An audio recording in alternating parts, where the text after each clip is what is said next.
এটি ঢাকা চট্টগ্রাম মহাসড়ক। যে স্থানটি আপনারা দেখছেন, এই স্থানটি চট্টগ্রাম থেকে ঢাকা যাওয়ার পথে সীতাকুণ্ড পার হয়ে মিরসরাইয়ের আগের একটি দৃশ্য, একটি স্থান। এই স্থানটি আমাকে বিমোহিত করছে।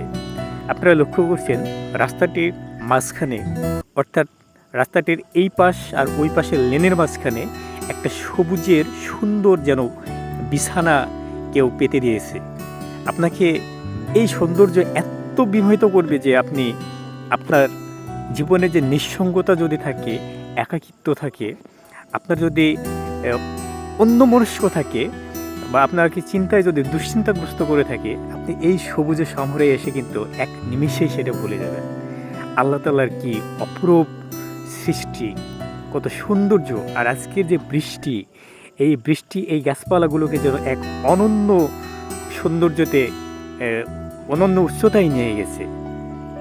যারা আসবেন অবশ্যই এই রাস্তাটি উপভোগ করবেন। সবাই ভালো থাকবেন।